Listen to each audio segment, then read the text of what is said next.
तैयार हो चुकी हूँ। मेरी साड़ी कैसी लग रही है कमेंट में बताना। मेरी बेटी की पसंद की साड़ी है ये।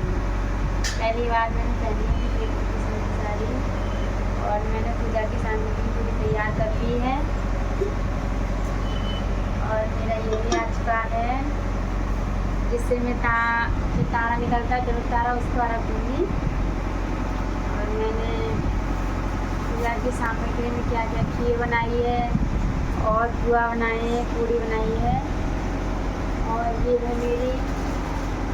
है मेरी सासू माँ का सामान। जितना देती हूँ मैं उतना, मैं मेरी सासू माँ जितना यूज़ करती हूँ मैं उतना ही देती हूँ, वैसे फालतू चीज़ नहीं देती।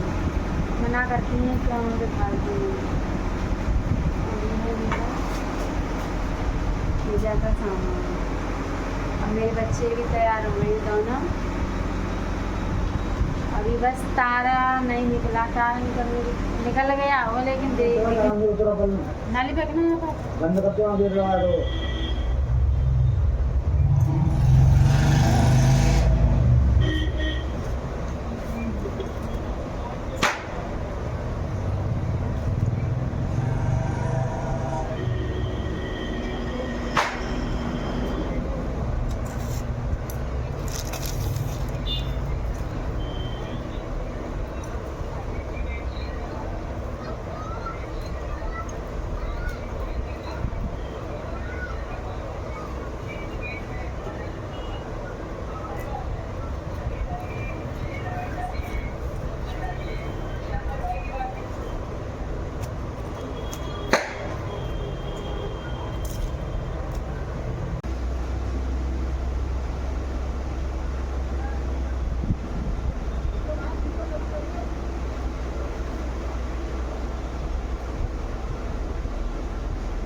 नहीं तो हम बैठे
पूरा खा।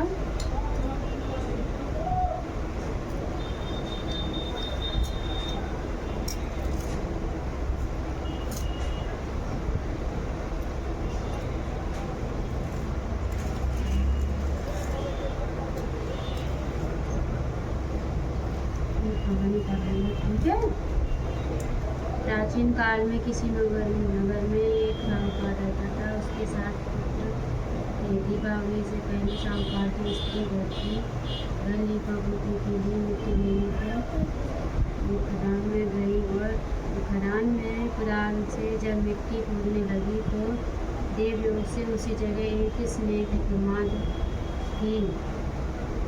सहसा उसी स्त्री के हाथों में कुदाल से करती हुई अपने घर आ गई। कुछ दिनों के बाद उस स्त्री का एक पुत्र मर गया, फिर दूसरा और तीसरा था। 1 वर्ष में उसके 7 पुत्र मरे। इस पर वह स्त्री रात दिन अत्यंत दुखी रहने लगी। एक दिन अपने पड़ोस की स्त्रियों से रोकर कहा कि मैंने जानबूझकर कोई पाप नहीं किया। वहाँ एक बार मैं मिट्टी खोदने को खदान गई थी तो मिट्टी खोदने में सहसा मेरी कुदाल से एक शहर का बच्चा मर गया था। तभी से यह 1 वर्ष के भीतर में मेरे 7 पुत्र मर गए।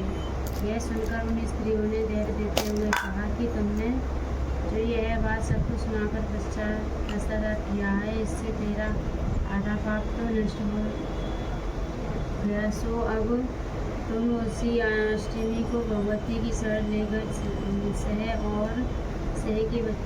शह के बच्चों को चित्र बनाकर उनकी पूजा किया करो और क्षमा याचना करो। ईश्वर की कृपा से तुम्हारा समस्त पाप धुल जाएगा और तुम्हें पहले की तरह से ही पुत्रों की प्राप्ति हो जाएगी। उनकी बात मानकर उस स्त्री ने कार्तिक मास की कृपा पक्ष की अष्टमी को व्रत किया तथा हर साल व्रत का पूजन करती रही।